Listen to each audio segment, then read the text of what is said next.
오늘은 복음 전파의 사명이라는 제목을 가지고 함께 말씀을 나누겠습니다. 누군가 우리에게 우리 인생의 목적이 무엇이냐고 묻는다면 우리는 잠시 무엇이라 대답할까 생각해 보게 될 것입니다. 그 대답을 누군가 묻자마자 바로 대답할 수 있는 사람은 많이는 없을 것 같습니다. 왜냐하면 우리 인생의 목적을 날마다 마음에 품고 살아가지 않는 한 쉽게 한마디로 말하기 어렵기 때문입니다.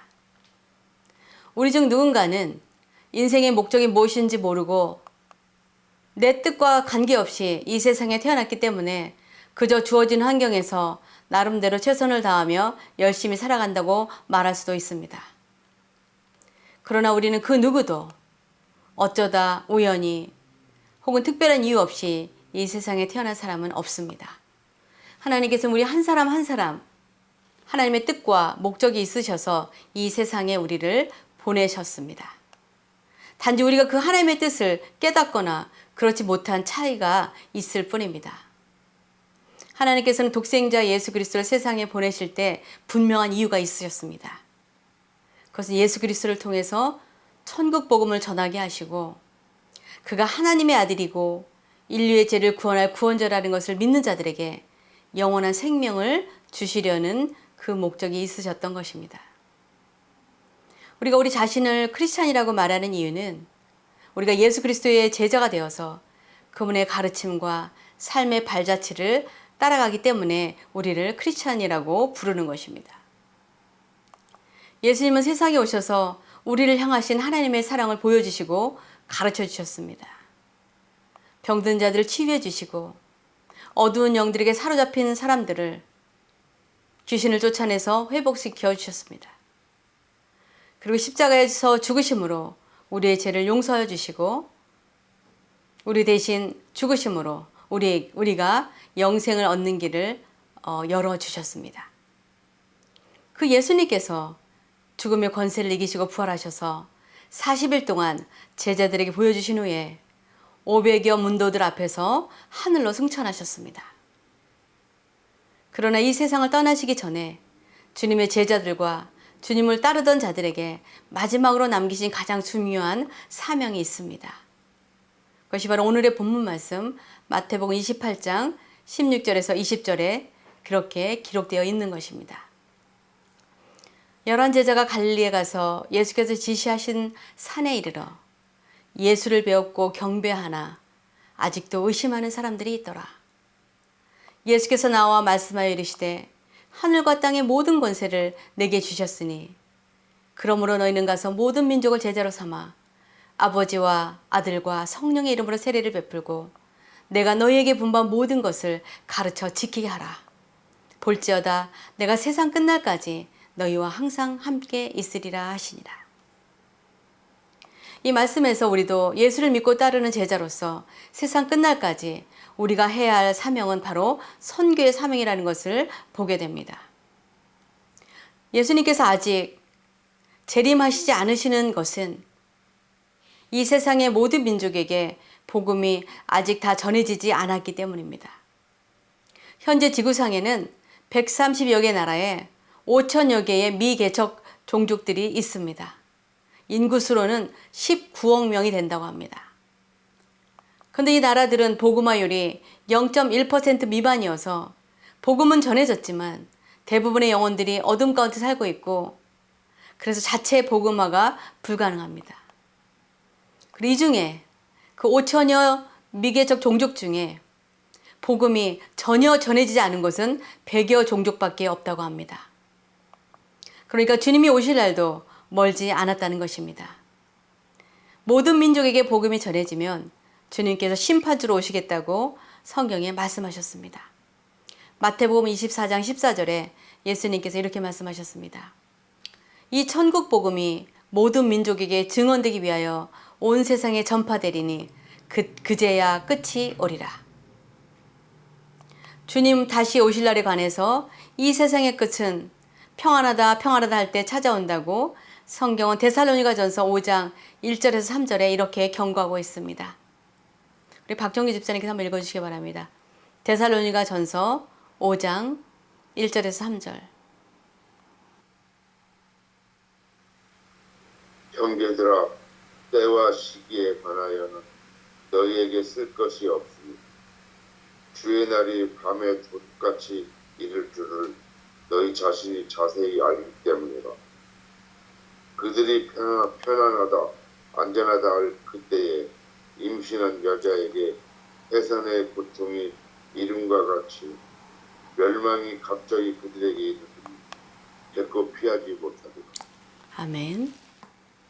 우리가 성경을 하나님의 말씀으로 진정으로 믿는다면 우리는 마지막 때를 준비하면서 하나님께서 우리에게 맡기신 선교의 사명을 잘 감당해야 합니다. 그래야 우리를 부르시는 하나님 앞에 서는 날에 우리에게 맡겨주고 가신 복음 전파의 사명을 잘 감당했느냐고 물으시면 대답할 말이 있어야 하기 때문입니다.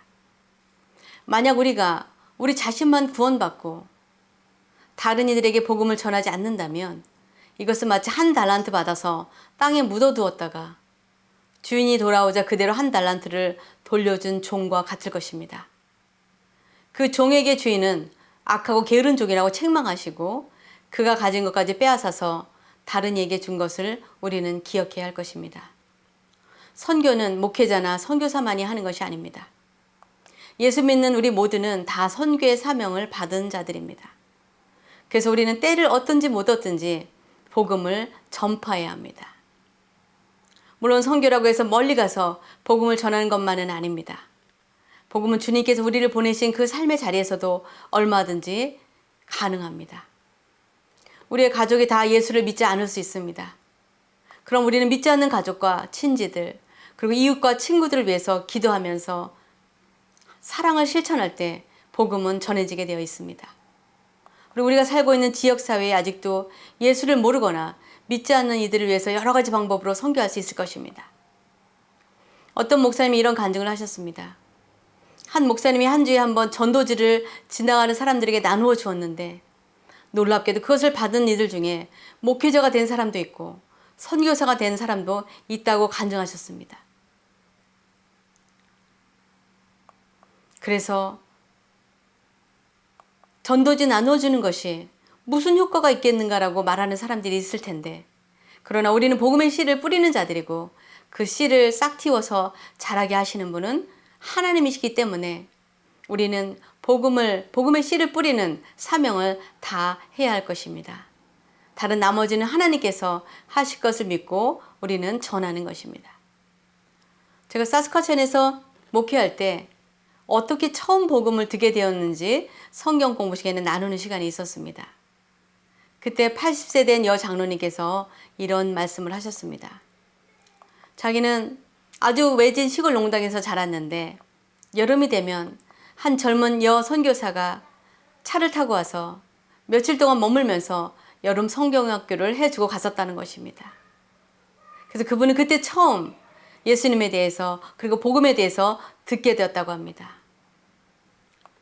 그리고 그 이후에 자라서 그분은 교회를 전혀 다니지 않았습니다.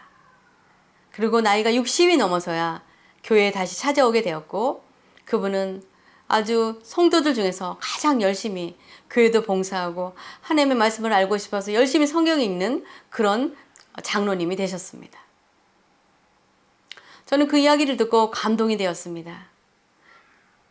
그 오래전에 그 외진 농장까지 복음을 들고 찾아온 그 선교사의 발걸음이 그 발걸음을 주님께서 얼마나 귀하게 생각하셨을까. 그리고 그가 한 일이 얼마나 복된 일인지 그런 생각이 들었기 때문입니다. 우리나라 대한민국 역시 19세기까지 복음이 전해지지 않았습니다. 그런데 1885년 이후에 많은 선교사들이 복음을 전하러 한국에 들어왔습니다.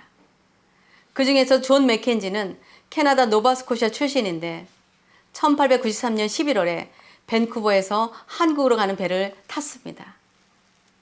그는 그의 일기에 이렇게 썼습니다. 하나님, 이제부터는 한국이 제가 받아들일 땅이 되게 해주십시오. 나로 하여금 하나님의 영광을 위해 오랫동안 한국에 머물면서 일하게 하여 주십시오. 그리고 죽음이 나를 삼킬 때 예수님께서 재림하시는 날 그 큰 나팔 소리가 울릴 때까지 내 유고를 그들과 함께 썩게 하소서라고 자기의 심정을 기록했다고 합니다. 밴쿠버에서 배를 탄 지 한 달 뒤에 1893년 12월에 한국에 도착했습니다. 그리고 열심히 복음을 전했습니다. 그는 다른 선교사들과 달리 한국인들과 똑같이 초가집에서 살면서 한국 음식을 먹고 캐나다와는 다른 기후에 적응하느라고 고분분투했습니다. 그런 어려움에도 불구하고 그는 소래교회의 담임 목사가 되어서 교회와 성도들을 섬기고 학교를 설립하고 교육과 목회에 헌신했습니다.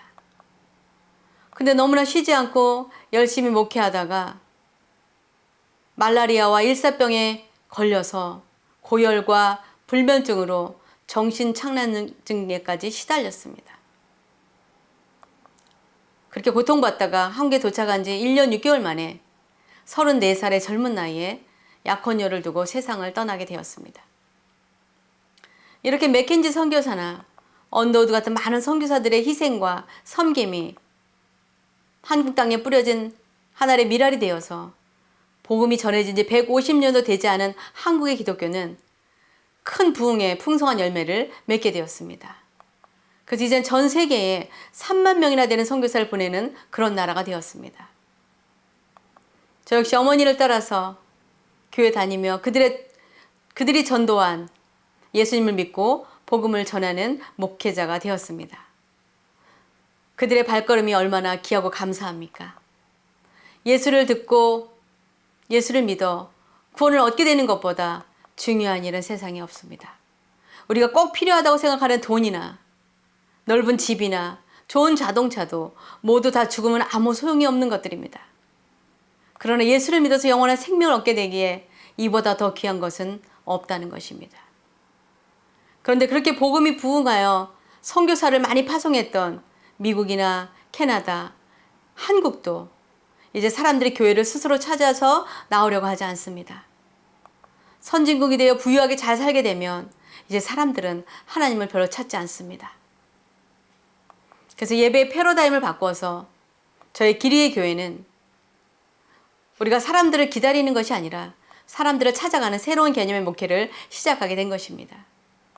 찾아가는 곳마다 관계를 형성하고 신뢰를 쌓아서 온라인으로 정기적인 예배를 드릴 수 있도록 하고 또 정해진 날짜들에 찾아가서 현장 예배를 드림으로 선교 사역을 하는 그런 교회가 된 것입니다. 예배를 드리고 싶고 성경 공부를 하고 싶어도 목회자가 없는 원주민 마을들을 위해서 그들을 찾아가서 그들에게 복음을 전하고 나눌 수 있기에 얼마나 감사한 일인지 모릅니다. 요즘에 많은 젊은이들은 기독교와 하나님에 대한 관심이 없습니다.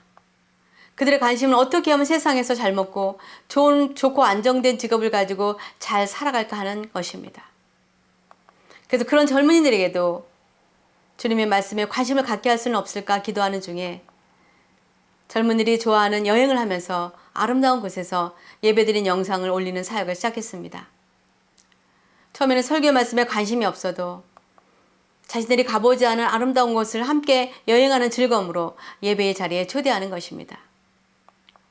어떤 분은 교회나 기독교에 관심은 없지만 영상을 보다가 설교 말씀을 잘 들었다는 이야기를 들었습니다. 앞으로는 여행을 떠나기 전에 짐을 싣는 장면부터 여행 도중에 식사하는 장면들 그런 사역도 함께 찍어서 올리는 영상을 올릴 예정입니다. 앞으로 2년 정도 꾸준히 더 열심히 올려서 조금씩 팔로워들이 늘어날 것이라고 믿습니다. 그것은 우리의 힘과 능력이 아니라 하나님의 뜻 가운데 주님께서 선하게 인도해 주실 것을 믿고 이 사역을 이어나가는 것입니다. 말씀을 맺겠습니다. 예수를 구주로 믿는 우리는 모두 주님으로부터 가장 중요한 선교의 사명을 받았습니다. 그래서 우리는 주님께서 우리를 보내신 가정과 이웃과 지역 사회와 또는 선교지에서 최선을 다해 복음을 전해야 합니다. 복음을 말로만 전하는 것이 아니라 우리의 삶을 통해서, 우리의 섬김을 통해서, 우리의 후원을 통해서, 우리의 기도를 통해서 전해야 합니다. 복음의 시작도 사랑이요, 복음의 끝도 사랑입니다. 그래서 복음만 전하는 것이 아니라 우리의 사랑을 전해야 합니다. 우리가 언제나 복음을 전해야 한다고 성경은 디모데후서 4장 1절 2절에 이렇게 기록하고 있습니다. 하나님 앞과 살아있는 자와 죽은 자를 심판하실 그리스도 예수 앞에서 그가 나타나실 것과 그의 나라를 두고 엄히 명하노니 너는 말씀을 전파하라. 때를 얻든지 못 얻든지 항상 힘쓰라. 범사의 오래 참음과 가르침으로 경책하며 경계하며 권하라. 우리가 오늘 아직 주님을 믿지 않는 자녀와 가족을 위하여 기도하는 것도 선교입니다. 그리고 우리의 이웃과 지역사회에서 주님의 사랑으로 어려운 사람들이나 홈리스들을 돕는 일도 선교입니다. 그리고 선교하는 이들을 위해 기도로 중보하는 것도 선교입니다. 그래서 우리는 모두 보냄을 받은 선교사나 보내는 선교사, 또 선교사를 돕는 선교사들입니다. 우리는 우리를 주님께서 부르시는 그날까지 선교의 큰 사명을 감당해야 합니다. 그래야 주님 앞에 서는 그날에 주님께서 맡겨주신 선교의 사명 어떻게 잘 감당하고 돌아왔냐고 물어보실 때 우리는 대답할 말이 있을 것입니다.